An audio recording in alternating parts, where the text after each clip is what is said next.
पिछले क्लास में आप लोग एपी की परिभाषाएं और अनुक्रम की परिभाषा पढ़े थे। हम लोग पढ़े थे कि जो अनुक्रम होता है वह एक संख्याओं के समूह का एक सीक्वेंस होता है। संख्याओं के समूह की ऐसी श्रृंखला होती है जो एक विशेष नियम पर काम करती है। उसके बीच में क्रमागत संख्याओं के बीच में एक विशेष नियम लगते हैं। इसके बाद में हम लोग अनुक्रम में से ही कुछ विशेष अनुक्रम को हम लोग एपी कह देते थे या समांतर श्रेणी कह देते थे। उस एपी को लिए अनुक्रम के क्या करते थे, उसके लगातार दो पदों को घटाते थे और उन पदों के अगर अंतर समान आता था तो कहते थे कि वह एपी में है। तो एक प्रकार के अनुक्रम ही आपके एपी बन जाते हैं। इसके बाद में हम लोगों ने एपी के लिए या फिर अनुक्रम के लिए भी पहला पद को A1, दूसरे पद को A2, तीसरे पद को A3, चौथे पद को A5, ऐसे ऐसे करके हम लोग पदों को सीखे थे। इसके बाद में हम लोगों ने सार्वंतर की भी परिभाषा देखे थे कि अगर कोई भाई एपी में कोई श्रृंखलाएं हैं, कोई संख्याओं के समूह दी गई है, तो आप क्या कीजिए कि किसी संख्या में से उससे पहले वाली संख्या को घटाइए और घटाने से जो भी अंतर प्राप्त होता है हम लोग उसी को सार्वंतर कहते थे और सार्वंतर को हम लोग स्मॉल डी से सूचित करते थे। तो अच्छा, एपी के एक और परिभाषा आप लोग को बताए थे जिसे हम लोग गणितीय परिभाषा कहते हैं। तो एपी की जो गणितीय परिभाषा थी उसमें हम लोग देखे थे कि वैसे मतलब क्या अनुक्रम जो इस तरह से लिखा जाए, है ना, a+1d, ठीक है, a+2d, a+3d, ऐसे ऐसे अगर लिखा जाए तो हम लोग इसे गणितीय परिभाषा कहते हैं। और इसके आधार पर हम लोगों ने 5.1 लेसन के जितने सारे प्रश्न थे उसको सॉल्व कर चुके हैं। उसके उदाहरण को भी हम लोगों ने बना लिए हैं। तो आज क्या करते हैं कि जो नेक्स्ट लेसन है 5.2, उस 5.2 लेसन में आपको बनाने के लिए थोड़ी सा एक सूत्र छोटा सा होता है, उसे हम लोग प्रूव करते हैं सबसे पहले। इसके बाद अपने लेसन और उदाहरण की तरफ जाएंगे। तो देखिए ना, हमारा कल वाली थोड़ा सा बातें याद कीजिए। हम मान लेते हैं ये जो सूत्र है वह किसी एपी के, अगर कोई श्रृंखला एपी में दी गई है, कोई अनुक्रम एपी में दी गई है, तो उसके एनवा पद कहने का अर्थ है कि उसके मतलब अंतिम पद, लगभग एनवा पद को हम लोग अंतिम पद भी कह देते हैं।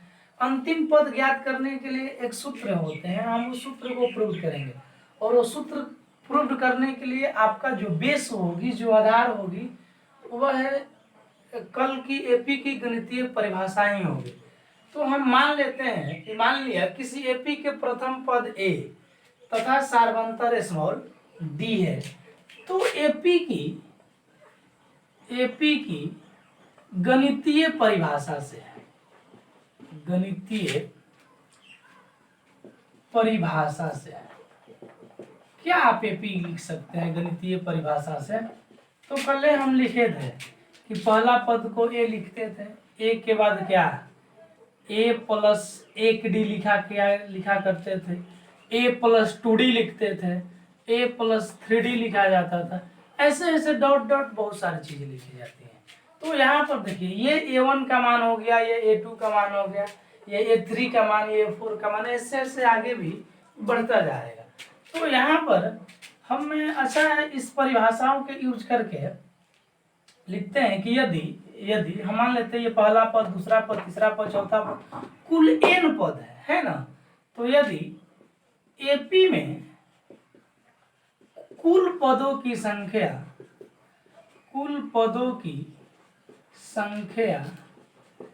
स्मॉल n हो तो एनवा पद को an से सूचित की जाती है। ध्यान रखेंगे, पहला पद को a1 से, दूसरा पद को a2 से, तो भाई एनवा पद को जाहिर सी बात है कि हम an से ही सूचित करेंगे। तो इस तरह से an से सूचित करते हैं, an से सूचित की जाती है। अब आप जरा गौर करेंगे इस पर, है ना, जो गणितीय परिभाषा है। हम लोग पहला पद को a1 कहते हैं, ठीक है।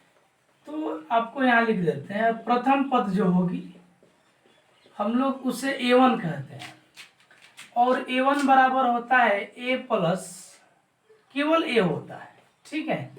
अच्छा, हम दूसरे पद को a2 को a+ एक डी लिखते हैं। ठीक, अब ध्यान देते रहिएगा, तीसरे पद को हम ए प्लस 2d लिखते हैं। अच्छा, आप यहाँ पर देखेंगे कि यहाँ पर आपको बताए थे कि यह एक है तो इससे एक कम करके डी लिखते हैं। जैसे 2 था तो 2 में से एक कम किए, एक आया तो एक डी लिख दिए। 3 था तो 3 में से एक कम किए, 2 आया तो हम 2 डी लिख दिए। उस तरह से यहाँ पर एक है तो एक में से एक कम करेंगे तो 0 आ जाएगा, और यहाँ पर सच पूछिए तो वास्तव में ये 0 डी है। ठीक है, क्योंकि यह शून्य है तो ये शून्य डी में गुना होकर शून्य हो गया, इसलिए यहाँ पर शून्य, हम शून्य का जिक्र नहीं कर रहे हैं, क्योंकि ए में शून्य जोड़ेंगे तो फिर यही आएगा। तो बहुत जगह हम स्वरूपगम में a1 बराबर a लिख दिए, कोई गलत नहीं है, आप ऐसे लिखे ऐसे लिखे, एक ही बात है। अच्छा, हम इसको एक और तरीका से लिख सकते हैं। हम देख रहे हैं कि हम ए में क्या कर रहे हैं, इसमें से एक कम करके डी लिख रहे हैं, तो हम सचमुच में लिखेंगे हरिपादवा लिखेंगे एक, इसमें से एक कम करेंगे और तब डी लिखेंगे। उसी तरह से इसमें भी देखिए, अब ये पद लिखिए ए मतलब, और इसमें एक डी कहाँ से आया, इस 2 में से एक कम कर रहे हैं, 2 में से, तो 2 में से एक कम करके डी लिख दीजिए। हम सच में जो कह रहे हैं उसी को लिखने जा रहे हैं, नहीं कह रहे हैं 2 में से एक कम करके। तो देखिए हम कम करके लिख रहे हैं।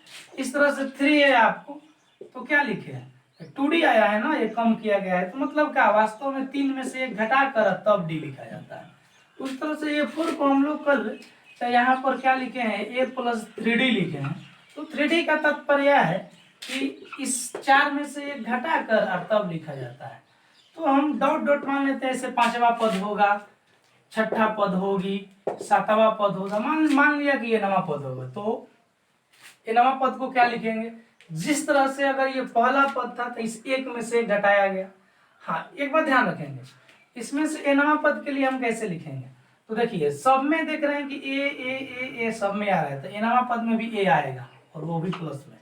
इसके बाद में रही बात इस स्टेप में देखिए, एक है तो एक में से एक घटा के डी लिखे, 2 है तो 2 में से एक घटा के डी लिखे, 3 है तो 3 में से एक घटा के डी लिखे, 4 है तो 4 में से एक घटा के डी लिखे, तो n है तो n में से एक घटाकर हम डी लिखेंगे। यही किसी एपी के nवां पद प्राप्त करने के लिए हमारे पास सूत्र मिली, an बराबर a plus n minus 1 into D. यहाँ n के जगह पर कोई संख्या हो सकती है, नेचुरल नंबर होगी, 1 2 3 4 5 6 7 8, कोई भी संख्या हो सकती है इस n की जगह पर, और वही मान यहाँ पर n के लिए लिखेंगे। जो n यहाँ पर होगी वही n की मान यहाँ पर होगी। बाकी आप a और d के बारे में जानते ही हैं। तो इस तरह से हम लोग इस सूत्र को प्रूव किए। बस हमारे इस लेसन को बनाने के लिए यही एक सूत्र काफी है। इस सूत्र के आधार पर संपूर्ण लेसन समाप्त कर देंगे। तो देखते हैं हम लोग उदाहरण और लेसन को। तो हम लोग किसी एपी के nवां पद के लिए सूत्र प्राप्त किए। अच्छा, nवां पद को लेकर कंफ्यूज नहीं होना है कि nवां पद क्या है। आपको अभी बताएं हम कि n के जगह पर कोई प्रकृत संख्या हो सकती है, 1 2 3 4 5, आप जो मन करे सो रख सकते हैं। तो अगर आप देखिए, हम मान लेते हैं कि n बराबर 1 रखेंगे तो nवां पद का अर्थ होगा क्या, a1 माने पहला पद। ठीक है, मतलब क्या भाई, an जो होता था ना, n के जगह हम 1 रखे, इसका अर्थ है कि पहला पद। n के जगह आप 10 लिख देते हैं ना, तो nवां पद 10 ही हो जाएगा। n का अर्थ क्या होगा, n के जगह आप 10 लिखेंगे कि माने nवां पद 10वां पद को दर्शा रहा है। तो n की आप जो वैल्यू रखिएगा वो वैल्यू आपको उतने पदों को दर्शा देगा सीधे सीधे। तो इसमें आपको कंफ्यूज नहीं करना है कि nवां पद क्या है या फिर क्या नहीं। nवां n के जगह पर जो कोई आप मान रख सकते हैं, कोई संख्या वाली, और उसको अगर मान रख देंगे तो आपको ये आ जाएगा।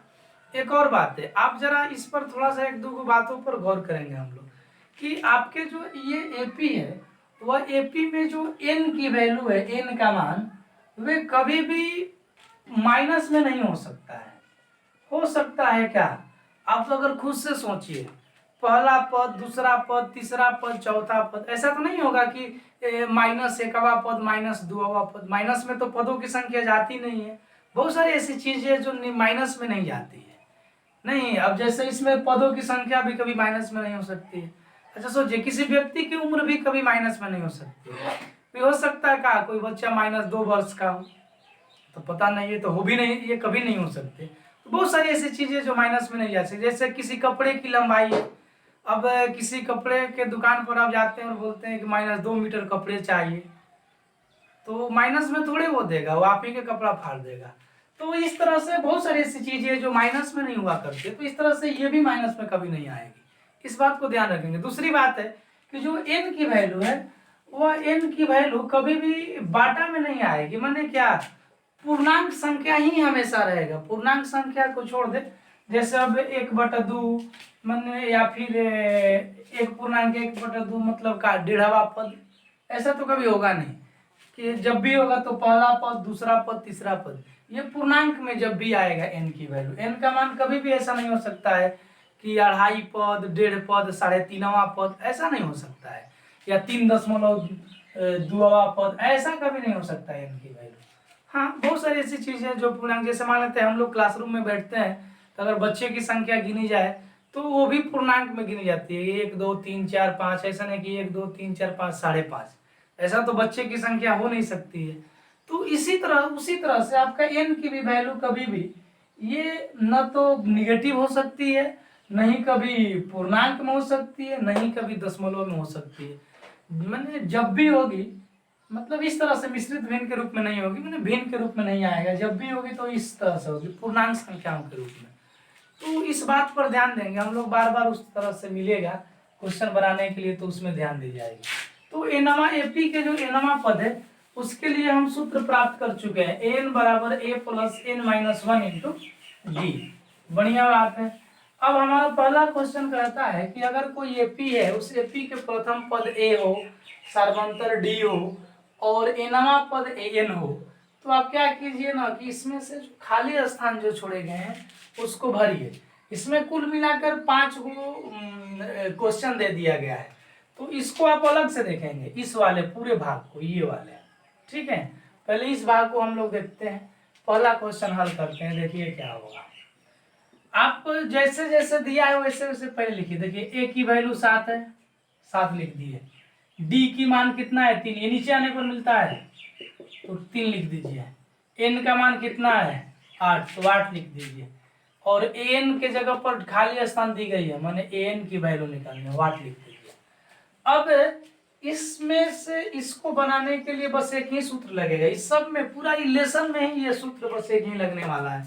तो आप क्या कीजिए ना कि सूत्र लिख दीजिए, एन बराबर a plus n minus 1 into d. अब मान रखना शुरू कीजिए, एन की तो मान दी नहीं है तो रहने देते हैं, हाँ। फिर बराबर है तो बराबर, गौर कीजिएगा इस पर। ए है तो ए की वैल्यू भाई 7 रख देते हैं, प्लस है तो प्लस रख दिए, फिर बॉक्स है तो इस तरह का बॉक्स दे दिए, एन है तो एन का मान 8 रख दिए, फिर माइनस है तो माइनस रख दिए, 1 है तो 1 रख दिए, फिर डी है तो डी का मान 3 रख दिए। अब देखेंगे 7 प्लस ये 8 में से घटेगा 7 आएगा। अच्छा, यहाँ पर क्वेश्चन नहीं होती है तो गुना का चिन्ह तो लिख देते हैं। अब बोलिए क्या मिल गया आपको, इसमें से गुना करेंगे तो 7 और 70 का 21। अब इसको अगर आप जोड़ देंगे ना तो आपको 28 मिल जाएगा। तो इस तरह से आपका इस पहला का आंसर हो गया, ठीक है। इस लाइन की आंसर हम एन की वैल्यू 28 निकाल लिए। अब हम लोग क्या करते हैं, दूसरे क्वेश्चन को देखते हैं, एक इस क्वेश्चन को भी देखते हैं। तो आपका जो सेकंड प्रश्न है, इसमें देखिए ए की वैल्यू -18 है, ए इक्वल टू -18, और डी तो खाली दे दिया है, मैंने डी की वैल्यू निकालनी है, तो आप लिख दीजिए डी बराबर व्हाट, एन की वैल्यू 10 और एन की वैल्यू 0। तो ये काम करते हैं हम लोग, इसमें अब सब में एक ही सूत्र लगेगा यार, एन वाला, तो आप एन वाला सूत्र दीजिए, a plus n minus 1 into d. अब जहां जहां जैसे जैसे मान रखिए, यहाँ देखिए एन है, एन का मान 0 है तो इसके नीचे 0 लिखिए, फिर बराबर है तो बराबर का चिन्ह, फिर ए है तो ए का मान -18, प्लस है तो प्लस लिखिए, बॉक्स है तो बॉक्स दीजिए, एन है तो एन की वैल्यू 10 रखिए, माइनस है तो माइनस रखिए, 1 है तो 1 लिखिए, डी है तो डी नहीं मालूम है ना, अच्छी बात। तो यहाँ पर देखिए जो भी अच्छा 1 का भी मान आप क्या रखना चाहते हैं? 1 तो भाई एक संख्या है, इसका मान क्या रखिए, तो खुद आया है।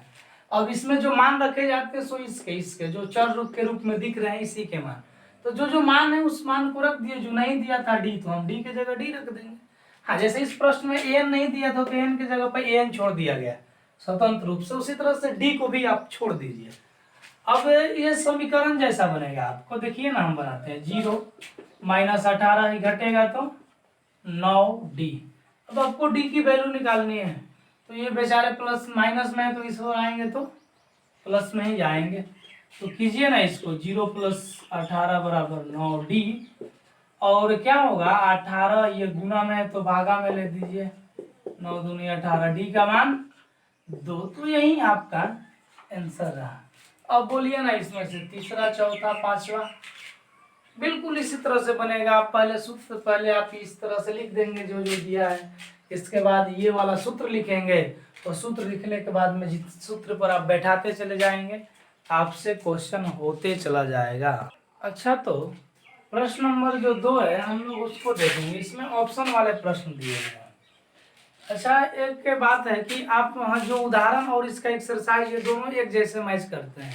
अगर हम उदाहरण बना लेंगे तो एक्सरसाइज बन जाएगी, या फिर एक्सरसाइज बना लेंगे तो उदाहरण बन जाएगी। तो इसमें हम एक्सरसाइज को ही बना देते हैं। अगर अपने क्लासरूम में होते तो फिर तो केवल उदाहरण ही बनाते हैं। तो एक्सरसाइज बना देते हैं और देखते हैं, आप लोग उदाहरण खुद से कर लीजिएगा। तो इसके बाद में हम पहला प्रश्न तो बन चुका है, उसमें जो छूट गया आपसे बन जाएगा।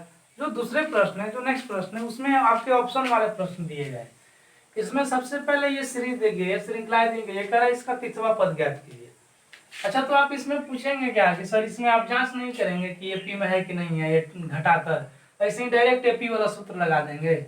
इसमें आप जांच करने की कोई जरूरत नहीं। देखिए पहले से एपी यहाँ पर लिखा हुआ है, क्वेश्चन नहीं।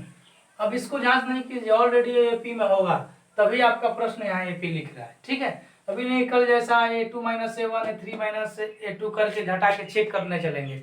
आप चेक भी कीजिएगा ना तो बिल्कुल एपी में मिलेगा, लेकिन चेक करने नहीं जाएंगे क्योंकि यहाँ पर क्वेश्चन में दे चुका है हमको। तो देखेंगे इसमें से आपको तीसरा पद कर रहा है। सबसे पहले आपके एपी के लिए स्मॉल ए मतलब पहला पद और डी, इन दोनों का मान बहुत महत्वपूर्ण होता है। किसी भी प्रश्न को बनाने के लिए आप सबसे पहले ए और डी को ढूंढिए। अगर ए और डी मिल जाते हैं तो आप उस प्रश्न को आसानी से सॉल्व कर पाएंगे। तो देखिए हम इसमें से ए और डी को ढूंढेंगे। तो इसमें ए को पहला पद कहते हैं, तो देखिए ना ये पहला पद 10 दिया है, ए का तो मान मालूम हो गया।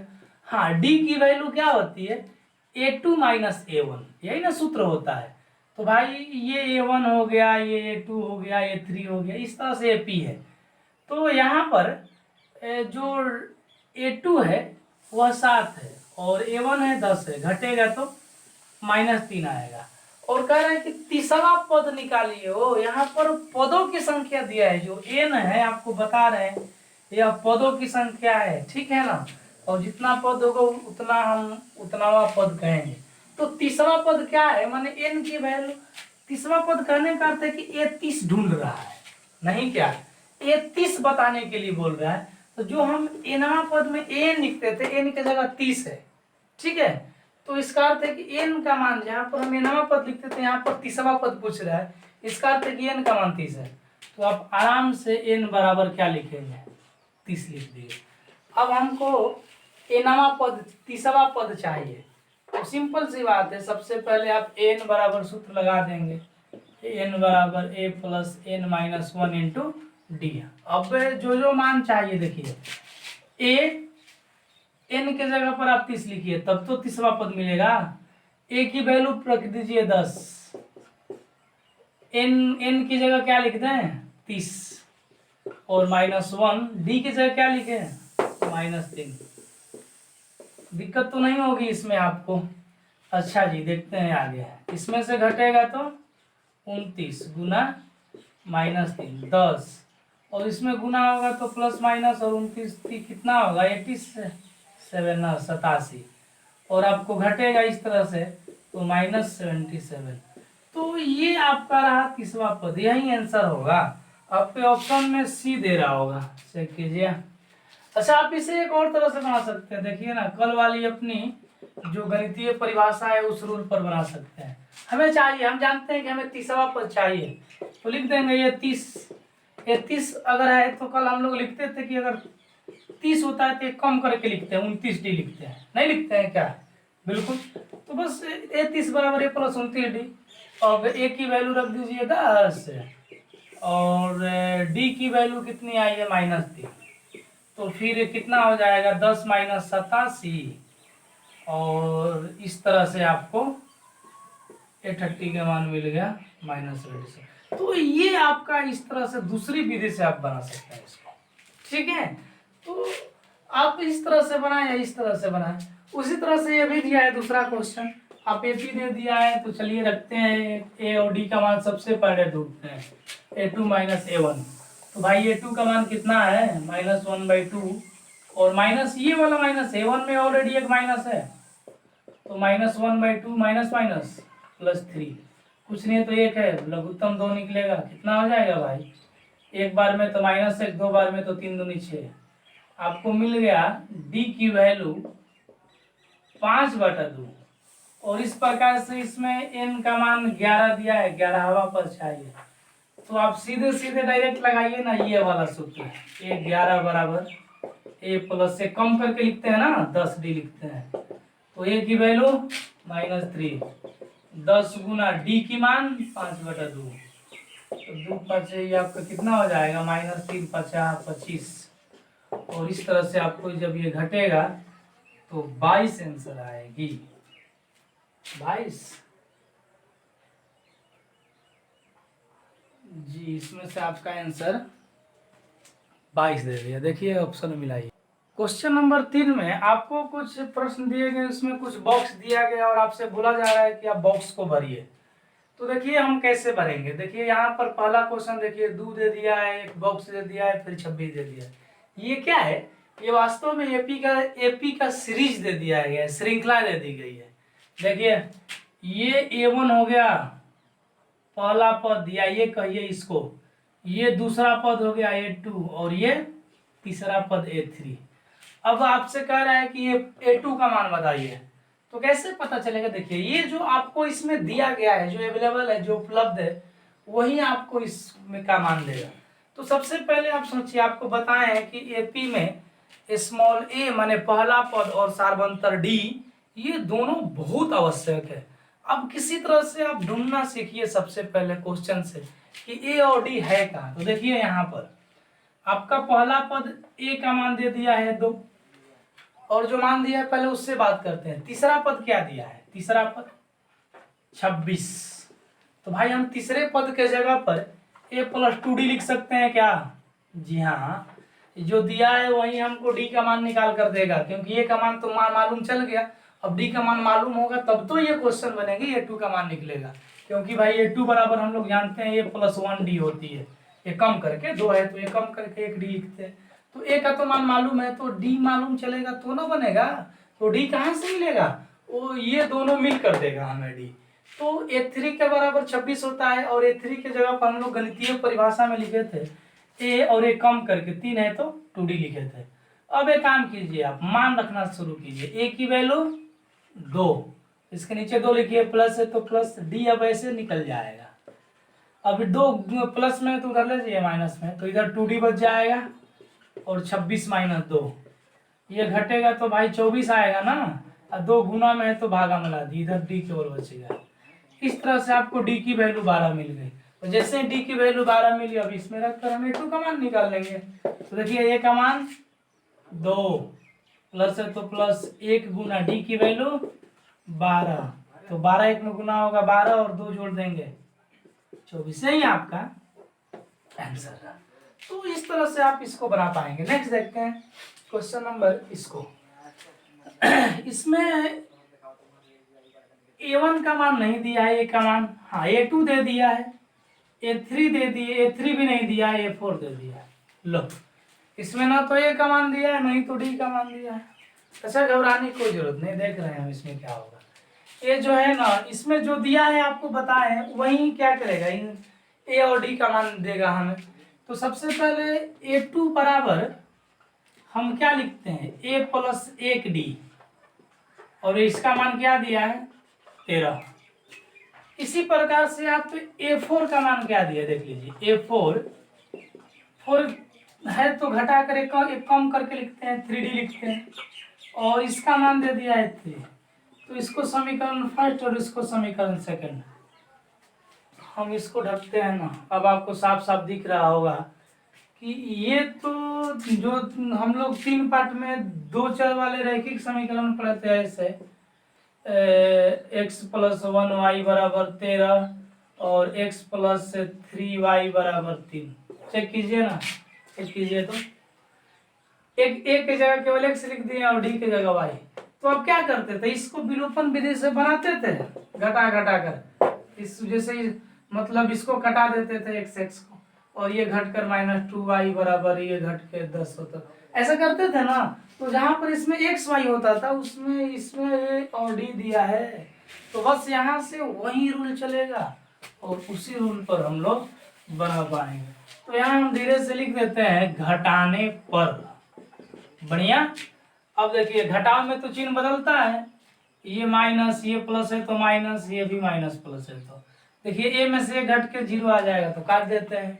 हाँ, 1d में से 3d घटेगा तो माइनस में 2d बचेगा ना जी, और 13 में से 3 घटेगा 10, तो d बराबर 10 बटा -2, कट कर कितना हो जाएगा -5। तो d की वैल्यू निकल गई, तो x की वैल्यू निकल जाए। कैसे, इसमें x की वैल्यू निकल जाती थी तो y की वैल्यू निकल जाती थी। किसी के हम क्या करते थे, उस x की वैल्यू को किसी एक समीकरण में मान रखते थे, तो आप d की वैल्यू को किसी एक में उठाइए, एक में या दो में, किसी एक समीकरण में मान रखिए। आइए हम फर्स्ट से काम करते हैं। फर्स्ट में क्या दिया है, a+1d बराबर 13। a की वैल्यू तो हाँ d के मान निकल गया, 5 - 5 रखिए, अब आ जाएगा आपका ये माइनस माइनस माइनस हो जाएगा, 5 1 में 5, तो a = 13 + 5, a बराबर कितना है 18। तो इस तरह से आपको a का भी मान मालूम चल गया, d का भी मान तो नहीं निकल जाएगा का, तो a का तो मान एक निकालना था, एक तो आ गया, हमें a3 निकालना है। तो a3 की जगह पर क्या लिखते हैं, a+3 में से कम करेंगे 2d, है ना, ऐसा ना गणितीय परिभाषा में लिखते थे। तो a की वैल्यू 18, 2d की वैल्यू कितनी भाई -5, तो कितनी हो जाएगी 18 ± -10, तो इस तरह a3 का मान आया है 8। तो यही दोनों निकलना था। मुश्किल है क्या, नहीं तो बिल्कुल मुश्किल नहीं है। आप सिंपल समझिए आपसे कि जो दिया है पहले उसको लिखे, a2 दिया है, a2 लिख दिए, इसकी गणितीय परिभाषा से हम ये सूत्र लिख दिए, ठीक है, और इसका मान रख दिए। फिर a4 का मान दिया है, a4 लिख दिए, a4 की गणितीय परिभाषा से हम क्या किए कि सूत्र लिख दिए a+3d, और a4 का मान 3 है तो 3 लिख दिए। बढ़िया। अब क्या किए, इसको घटा दिए। हम देखिए बिल्कुल ये समीकरण जैसा दिख रहा है, इसको देखिए ना, एकदम समीकरण 2 चर वाले रैखिक समीकरण जैसा दिख रहा है। इसे कटाइए, कटाने के बाद में फिर यहाँ से d की वैल्यू लिख लेगी, और जब d की वैल्यू मिल जाएगी तो दोनों में से किसी एक में समीकरण में हम d का मान रख देंगे, और रखने के बाद में a का मान मिल जाएगा। और इस तरह से जब a और d का मान मिल गया, हाँ, तो हम खुश हो जाते हैं, कोई भी अब क्वेश्चन बना सकते हैं। हमें और डी ही तो महत्वपूर्ण चीजें हैं। अब आप देखिए क्वेश्चन नंबर 4 को, क्वेश्चन नंबर 4 बनाएंगे, फिर इसमें का आप सब बनाइएगा। ये देखिए a का मान दिया है, ये a2 का मान, ये a1 का मान, a2 का मान, ये 3 a4 a5 और a6। चलिए, तो a की वैल्यू दे दिया है -4। अब हमें d की वैल्यू चाहिए, कौन देगा, ये देगा। देखिए ना S6 क्या होगा, गणितीय a+5d लिखें, और उसके जगह पर क्या है 6 है तो 6 लिखिए। अब मान रखना चालू कीजिए, a की वैल्यू -4 + 5d बराबर 6, तो 5d बराबर माइनस में है तो प्लस में ले जाइए, तो d बराबर क्या होगा 10, ये गुना में है तो भागा में। d का मान इस तरह से आपको 2 प्राप्त हो गया। बढ़िया। और जब a और d का मान मालूम है चल गया, तो फिर तो आप a2 का भी मान निकाल सकते हैं। देखिए है ना, a2 के लिए हम क्या सूत्र लिखते हैं, a+1d। तो a का मान भाई -4 और d का मान, हाँ अभी निकाले दो, तो क्या हो जाएगा -4 + 2 बराबर -2। बढ़िया। a3 का मान निकालिए, a+2d तो ए की वैल्यू -4 और लिख देते हैं यहाँ पर -4 + 2 और डी के मान कितना रखते हैं 2, तो -4 + 4 0। अब ऐसे ही निकालते रहिएगा आप A4 का मान A5 का मान A + 3D करके और A + 2D करके, ये आपसे होगा, आप करेंगे इसको। नेक्स्ट क्वेश्चन हम देखते हैं। क्वेश्चन नंबर 4 में आपको दिया गया है कि कोई एपी दे दी गई है, जैसे 3, 8, 13, 18, इसमें कौन सा पद 78 है ये पूछा जा रहा है। अच्छा, पिछले वाले क्वेश्चन से कंफ्यूज नहीं करेंगे। पिछला वाला क्वेश्चन जैसे हम बनाए थे दूसरा में, तो उसमें कह रहा था कि 30वां पद बताइए, तो वो पदों की संख्या 30 थी, n की मान 30 थी। यहाँ पर पूछ रहा है कि कौन सा पद 78 होगा, मतलब 3, 8, 13, 18 लिखते लिखते जाएंगे तो इसमें कोई 78 आएगा। इसको सच पूछिए तो ऐसे नहीं, ये ऐसे भी लिखा जा सकता था, है ना, 3, 8, 13, 18, इसके बीच में अभी और संख्याएं हैं, पता नहीं कौन कौन से, मतलब जोड़ते जाएंगे तो मिलती जाएगी और एक बार 78 आएगा, लास्ट में 78 आएगा, अंतिम में 78 आएगा। ये पद है 78, पदों की संख्या नहीं है। कह रहा है कौन सा पद 78 होगा। अब पदों की संख्या बताइए। जैसे मान लेते, देखिए हई पहला पद है, हई दूसरा पद है, तीसरा पद है, चौथा पद है, तो हई 5वां पद नहीं। इसके बीच में भी बहुत सारी संख्याएं हैं, उन संख्याओं को छोड़कर एक भी अंतिम पद दे दिया है और आपसे पूछ रहा है कि कौन सा पद है ये 78। तो आप ऐसे करके 3, 5 जोड़े 8 में 5 जोड़े 13, 13 में 5 18, 18 5 23, 23 5 28, ऐसे ऐसे करते करते जाएंगे तो 78 मिल जाएगा। ऐसे बड़ी मुश्किल पड़ेगी आपको, तो आप सीधे सीधे अपने सूत्र से निकाल सकते हैं। मान लेते हैं कि नवा पद 78 है। जब नवा पद 78 आप मान लेंगे तो n की वैल्यू जितनी आएगी वही तो हो जाएगा, ठीक है। तो देखिए आप a बराबर ढूंढिए 5, d बराबर डायरेक्ट निकालिए ना a2 - a1, तो भाई a2 का मान 8 और a1 का मान 3, कितना आ जाएगा 5। तो ये d की वैल्यू मिल गई। और भाई ये मान लेते हैं कि ये नवा पद 78 है, हाँ लिख देते हैं, मान लिया ये नवा पद 78 है। तो जब नवा पद 78 होगा तो an की वैल्यू कितनी आ गई 78, क्योंकि ये नवा पद को हम an तो ही कहते हैं नहीं, ठीक है। अब आप इसमें n का मान पूछ रहा है, कौन सा पद 78 है, n बराबर वाट। अब पदों की संख्या पूछ रहा है तो आप n का सूत्र लगाइए, क्योंकि जब n मालूम चल गया, n एक बड़ी राशि है तो n का ही सूत्र लगेगा। तो n बराबर a + n - 1 × d। आप ऐसे भी सोच सकते हैं, देखिए क्या n की मान दिया है, बढ़िया, a का मान मालूम है, बढ़िया, n का मान नहीं मालूम है, d का मान मालूम है। तो किसी सूत्र में जब सारा चीज का मान मालूम हो, किसी एक का मान नहीं मालूम हो, तो सूत्र लगाते हैं, आपको देखने से पता चल जाता है कि ये सूत्र लगेगा, क्योंकि a की वैल्यू, d की वैल्यू, n की वैल्यू तीनों की मालूम है। अब हमें तो चाहिए था n, और n इसमें मौजूद ही है जिसका मान मालूम नहीं है, तो इससे आप निकाल सकते हैं। आप सूत्र पर चारों तरफ बैठाइए, n का मान 78 रख दीजिए, a की वैल्यू 5 प्लस n का मान नहीं जानते हैं भाई तो मत लिखिए, और d का मान जानते हैं कितना 5, तो 5 लिखिए। देखिए सब पे मान बैठा है, n का मान दिया था 78, 78 लिख दिए, a का मान दिया था 5, इसके नीचे 5 लिखिए, प्लस है तो प्लस, बॉक्स है तो बॉक्स, n का मान नहीं मालूम है तो n ही रहने दीजिए जिसका मान नहीं मालूम है, -1 है तो -1, और d का मान 5 है तो भाई हम 5 रख दिए। अब एक काम करते हैं, 78 5 प्लस इसको गुना कीजिए, क्या होगा 5n, और 5 1 में गुना होगी, गुना में ना है 5, तो मिल गया 78। अच्छा 5 में से 5 घटेगा, ये अंक एक साथ घटेगा ना, तो 0 आ जाएगा, तो कटा देते हैं। हाँ आप 0 भी लिख सकते हैं, हम घटने के में कटा दिए 5n। तो फिर इसमें 78 बटा, ओह थोड़ा सा गलत किए हैं, a की वैल्यू 3 है ना जी, 3 रखिए तब तो दिक्कत होगा, a की वैल्यू 3 है, 3 रखिए, 3 रखिए, d की वैल्यू 5 है।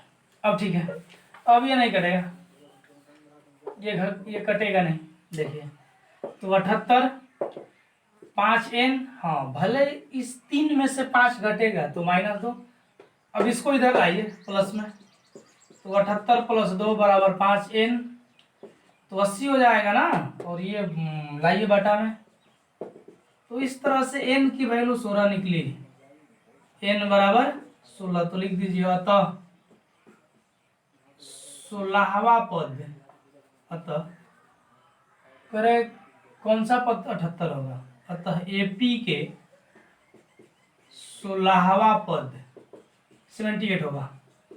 यही आपका आंसर रहा। नेक्स्ट क्वेश्चन देखते हैं, क्वेश्चन नंबर 5 देखते हैं। क्वेश्चन नंबर 5 में दिया है कि इतना इतना इतना यहाँ तक में पदों की संख्या बताइए।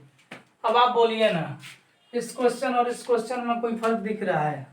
हमें तो नहीं दिख रहा, लेकिन जिस तरह से ये सजाया गया है, इसमें n की वैल्यू निकालनी है, इसमें भी ये सजाया गया। पदों की संख्या मतलब क्या, n का मान, कौन सा पद, माने पहला पद, दूसरा पद, तीसरा पद, चौथा पद, माने कौन सा पद -47 है, ये बताइए। मतलब n की वैल्यू ही पूछ रहा है। तो फिर तो इसी तरह से करेंगे। इसमें a का मान 18, d का मान घटाएंगे ना इसमें से इसको, तो 15.1/2 माइनस 18, 15×30 31/18 माइनस नहीं 31/2 माइनस 18, तो बाटा पर के घटाव होगी तो 2 कुछ नहीं तो 1 है, तो 31 माइनस 36 कितना हो जाएगा? इसमें तो भाई -5 तो ये डी की वैल्यू मिल गई। और मान लिया कि ये नवा पद -47 है। हम आपको बताए थे शुरू में, लगभग हमेशा माने अक्सर अंतिम पद को हम लोग एनवा पद मानते हैं। तो लिख दीजिए ना, मान लिया एनवा पद क्या है, -47 है, इसीलिए एन बराबर -47 लिखते हैं। ठीक, अब आपको एन की वैल्यू चाहिए, एन का ही सूत्र लगेगा, एन बराबर a plus n minus 1 into d. N का मान -47 है, रख दीजिए। ए की वैल्यू 18 रखिए, और एन नहीं जानते हैं तो मत रखिए ना, डी की मान जानते हैं -5/2 रख दीजिए। इसे बॉक्स में रखें क्योंकि गुना में है, -47 और क्या करते हैं 18, इससे गुना करते हैं तो प्लस माइनस माइनस हो जाएगा ना, 5/2 n, और ये प्लस हो जाएगा 5/2। सब अंक को इधर ले आते हैं, -47 -18 और इसको भी -5/2 बराबर -5/2। अब क्या होगा बोलिए? कुछ नहीं होगा, ये जोड़ा जाएगा, ये माइनस में है दोनों, तो 18, 8 7 15 और 5 है 6, -65 -5/2 बराबर कितना, -5/2 n। अब बटा पर जोड़ कीजिए तो क्या मिलेगा, 65 दूनी 130 और -5 हो जाएगा। बढ़िया, ये -135/2, देखिए 2 ऊपर जाएगा और -5 नीचे आएगा। इधर ला देना ना, भागा में तो गुना में, गुना में था तो भागा में, 2 से 2 कट जाएगा, माइनस से माइनस कट जाएगी, 35 135 घटाइए, 15 5 7 35। तो इस तरह से आपको जो n की वैल्यू है वो कहीं पर गड़बड़ हो रही है, क्या देख रहे हैं? यहाँ पर कटाने में थोड़ा सा मिस्टेक हुआ है, ये आपका 5 दूनी 10 और 5 15 27 आएगा।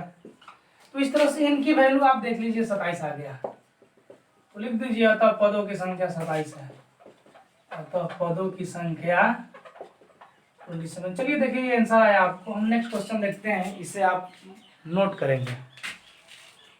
क्वेश्चन नंबर 6 कह रहा है कि एक एपी दी गई है, कह रहा है कि क्या इसका कोई ऐसा पद है जो -150 होगा, अगर है तो क्यों होगा, अगर नहीं है तो भी क्यों नहीं होगा, ये आपको बताना है। तो सबसे पहले आपको बताएं कि एपी में ए और डी का मान महत्वपूर्ण है। अगर आपसे होता है तो निकालिए ए का मान और डी का मान। ए का मान 11, डी का मान कीजिए 2 - 7, 8 - 11 -3। तो फिर तो आपको मान लिया कि ये नवा पद -150 है, नहीं मान लिया है ना, इस ये नवा पद 150 है, -150 है, तो फिर n का मान -150, तो आप n का मान दीजिए, कौन सा पद -150 है, चेक करते हैं ना सूत्र लगाकर। कौन सी, ये तो बार बार हम बनाते आ रहे हैं एक ही सूत्र लगा कर इस तरह के क्वेश्चन को। मान रखिए -150, ए की वैल्यू 11, n नहीं जानते हैं तो छोड़ दीजिए, और डी का मान -3 दे दीजिए। बढ़िया, चलिए तो ये आपको कितना हो जाएगा, गुना होगा तो -3 ना जी, प्लस माइनस हो जाएगा तो -3n, और ये आपको +3। तो इस तरह से 11 में 3 जोड़ेंगे, अंक तो जुड़ाएगा, तो 14 हो जाएंगे, और -150 इसको प्लस माइनस में लाइए, -3n, तो ये कितना हो जाएगा -164, और ये गुना में था ना 3, लाइए भागा में, तो माइनस से तो माइनस कट जाएगा, 3 से 164 कटेगा, 3 5 15, 1 3 नहीं कटेगा जी। ये तो n की वैल्यू इतना आ गया। तो हम लोग पढ़े हैं कि जो n का मान होता है वे हमेशा पूर्णांक संख्या आती है, 1 2 3 4 5 ऐसे ऐसे करके आती है, और यहाँ पर n का मान एक आ गया बाटा में भिन्न संख्या के रूप में। तो इसका अर्थ है कि n का कोई ऐसा मान नहीं होगा, है ना, जिसके लिए इसमें -150 आ जाए। कहने का तात्पर्य है कि इस एपी को अगर आप लिखते जाएंगे, जैसे 3 3 घटा के लिख रहा है, 5 में से 3 घटेगा 8, 11 में से 3 घटेगा 8, 8 में से 3 घटेगा 5, 5 में से 3 घटेगा 2, 2 में से 3 घटेगा माइनस से, कैसे घटाते घटाते अगर आप जाएंगे तो -150 इसमें नहीं आएगा। अगर आता तो यहाँ n का मान एक पूर्णांक संख्या आती। तो हम सीधे सीधे यहाँ क्लियर लिखेंगे, एपी के यहीं पर लिख देते हैं, एपी के पदों की संख्या एक पूर्णांक होती है, अतः इसमें कोई ऐसा पद नहीं होगा जिसका मान कितना -150 हो। तो यही आपका आंसर होगा कि इस एपी में कोई ऐसा n का वैल्यू नहीं होगी, कोई ऐसा पदों की संख्या नहीं होगा जिसमें -150 आ जाए। हम नेक्स्ट क्वेश्चन नंबर 7 देखते हैं। करा किसी एपी का एक तीसरा पद बताइए। हाँ बताएंगे कब, जब हमें ए और डी का मान मालूम होगा। तो देखिए ना, ए और डी का मान कहाँ से मिलेगा, इसमें आगे क्वेश्चन पढ़िए, जिसका 11वां पद 38 है और 16वां पद 73 है। तो 11वां पद 38 का क्या अर्थ है, 11वां पद माने 11, और 11 मतलब क्या है, ए प्लस एक कम करके लिखते हैं ना, 11 है तो 10 डी, और वैल्यू दिया है कितना 38 लिख दीजिए। 16वां पद भाई कितना हो जाएगा, 16 है तो फिर 15 डी लिखेंगे, यही लिखेंगे। ये समीकरण फर्स्ट और ये सेकंड। अब बोलिए ए और डी का मान मिलेगा कि नहीं, ऐसा तो हम बना चुके हैं, देखिए ना। अब घटाइए, दोनों को लिख दीजिए घटाने पर, तो बिल्कुल माइनस माइनस, ये भी माइनस, ये तो कट जाएंगे। 10 में से 15 घटेगा -5 डी, ये आपका घटेगा तो -35। डी का मान कितना आ गया, -35 बटा -5, आपका मिल गया 7। तो जब 7 मिल गई तो फिर इसमें हम क्या करेंगे ना कि ए की वैल्यू निकालेंगे। कहीं से निकाल सकते हैं, फर्स्ट उठाइए सेकंड उठाइए। चलिए ना, फर्स्ट से आसान पड़ेगा। अब इसको तो हमें सिखाना पड़ जाए तो बेकार है ना, आप लोग इतने दिन से समीकरण पढ़ चुके हैं। चलिए डी का मान रख दीजिए 7, क्या आ जाएगा, ए बराबर, ये तो भाई 70 प्लस में आता, उधर माइनस में ले जाइए, तो इस प्रकार से आपको घटेगा तो -32 हो जाएगी, ठीक है। तो अब आप एक तीसरा पद निकाल सकते हैं, क्योंकि ए का मान भी मिल गया और हमें डी का मान भी मिल गया। बोले नहीं कि एपी में ए और डी का मान बहुत महत्वपूर्ण है। तो एक तीसरा पद के लिए क्या करेंगे, ए प्लस 30 डी लिखेंगे। तो मान रखिए ए का मान कितना, -32 प्लस 30 गुना डी की वैल्यू 7 डाले हैं। चलिए -32 और प्लस 70 गए 210, घटेगा तो कितना बच जाएगा 178। चलिए 178 आपका इस तरह से आंसर रहा। तो इसे आप लोग नोट करेंगे। हम नेक्स्ट प्रश्न को भी देख लेते हैं। क्वेश्चन नंबर 8 को देखिए। क्वेश्चन नंबर 8 में आप प्रश्न को पढ़िए। हमें तो 7 और 8 में अंतर न दिख रहा है, भले ही आपको दिख जाए। देखिए हम आपको समझाते हैं। करें किसी एपी में 50 पद है, क्लियर कर दिया है कि एपी दिया गया है। उस एपी में कुल मिलाकर 50 ही पद है, 50 से अधिक नहीं है। मैंने पहला पद, दूसरा पद, तीसरा पद, चौथा पद करते करते कुल 50 पदों की संख्या है। आगे कह रहा है इसका जो तीसरा पद है 12 है, अच्छी बात है। तीसरा पद 12 लिख देते हैं, a+2d = 12। फिर कह रहा है कि इसका अंतिम पद 106 है। अंतिम पद मतलब क्या? वो आपको ये गुमराह कर रहा है ना। अंतिम पद माने कुल मिला के 50 पद है, तो 50वें पद तो अंतिम पद कहलाएगा। इसका अर्थ है कि 50वां पद 106 है जी।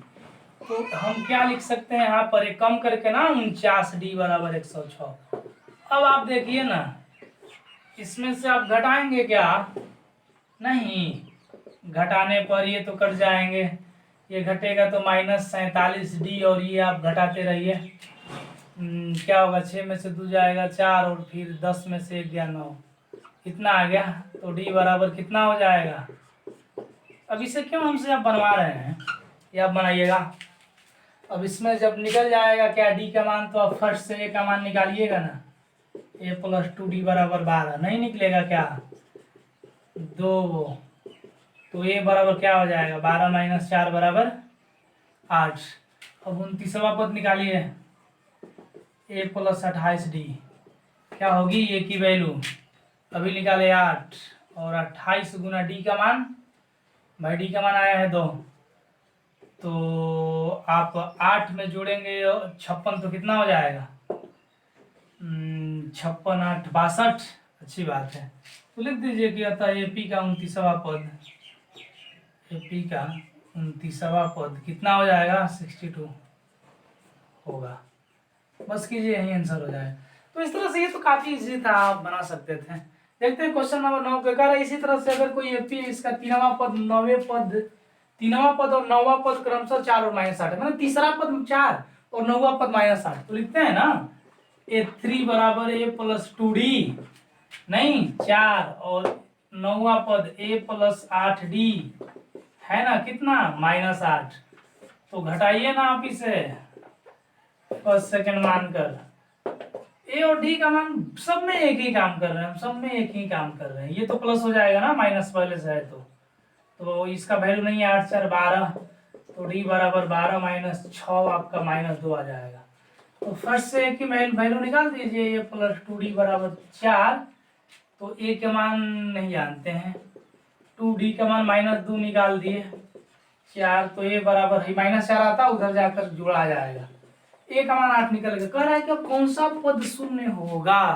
इसमें अगली बार पदों की संख्या पूछ रहा है। क्या लिखे हैं? मान लिया ये नवा पद शून्य होगा, देखिए मान लिया ये नवा पद 0 होगा, मतलब क्या? एन का मान शून्य दे दिया है, तो फिर आप एन की वैल्यू दीजिए, कौन सा पद, एन का मान निकालिए। तो एन बराबर a + n - 1 × d, ऐसा तो मैथ बनाए हम लोगों ने। क्या कर रहे हैं आप? n - 1 d का मान कितना है?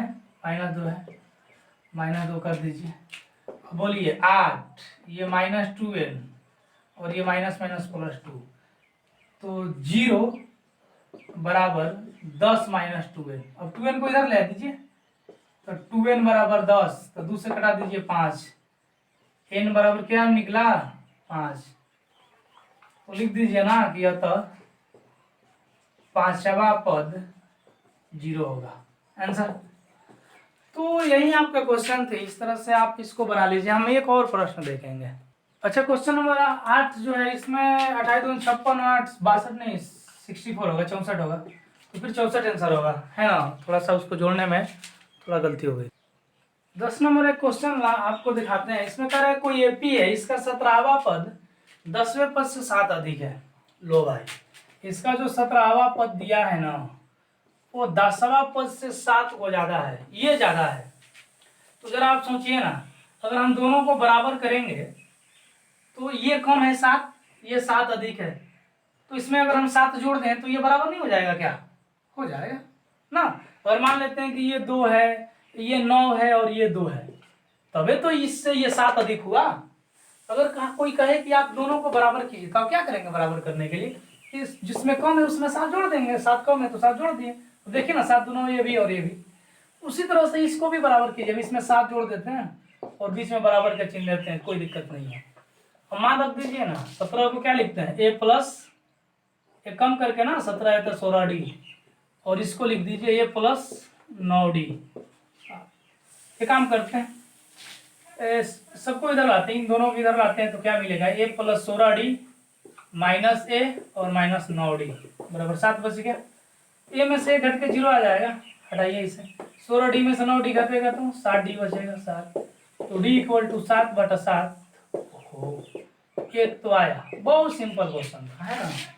तो इस तरह से आपको हम क्वेश्चन नंबर 10 बना दिए। इसमें और 10 प्रश्न हैं जिसको नेक्स्ट दिन देखेंगे। अच्छा, आप लोग सोच रहे हैं बहुत लंबा लंबा बने, एक दिन में बहुत सारे कैलकुलेशन खत्म कर रहे हैं, परेशान हो रहे हैं, तो आप करना ही क्या, आप पढ़िए ना। नहीं, लॉकडाउन है, सब सब्जेक्ट बंद ही है, केवल हमें तो पता है केवल मैथ पढ़ रहे होंगे। हालांकि आप हिंदी वगैरह भी, सोशल साइंस भी पढ़ते रहिए, क्योंकि 10th क्लास के एग्जाम मतलब सारा चीज़ पूछे जाएंगे और सब कुछ उतना ही पूछा जाएगा। साइंस तो वहाँ पर मेंटेन करा दी जाएगी, या फिर नहीं तो देखा जाएगा यहीं पर हो जाएगा, ठीक है ना। तो आप इसको पढ़ते रहिए। और लंबा माने एक दिन में एक लेसन खत्म होने से आप घबराइए मत कि इतना एक के बाद में एक दिन में इतना ज़्यादा मेहनत करना पड़े, 2-2.5 घंटे मेहनत करना पड़े। जी बिल्कुल, अब 2-2.5 घंटे मेहनत कर देते हैं ना तो आपका पूरा एक लेसन खत्म हो जाएगी। और आप इसमें जो लेसन में और क्वेश्चन बच गए हैं 10 को, आप पहले खुद से कीजिए, है ना। और इसके बाद में उदाहरण भी आप खुद से कीजिए। अगर नहीं हो रहा है तो कमेंट बॉक्स में डालिए, अभी नेक्स्ट वीडियो हम कल देंगे इसके आगे के लिए। तो जो जो आप क्वेश्चन बताएंगे नहीं बना है, हम उस क्वेश्चन को ही बनाएंगे, ठीक है। तो आप उसे बताइए हमें कल बनाकर, पहले आप खुद से कर लीजिए, और जो नहीं होता आप बताइए हमको, हम उसे कल बनाकर आपको देते हैं। तो लंबा होने से कोई घबराना नहीं, लॉकडाउन में सब कोई बैठे बैठे ही रहता है। वैसे भी मतलब कहा खाली हम बैठ बैठ के तो बहुत लोग तो मोटे भी हो गए हैं, हम तो ऐसा के अब देखते जा रहे हैं, हम तो पानी भी पीते हैं तो घी जैसा फायदा करता है, और हम तो बहुत ज़्यादा मोटे हो गए हैं। तो आप लोग भी मतलब क्या मेहनत करते जाइए।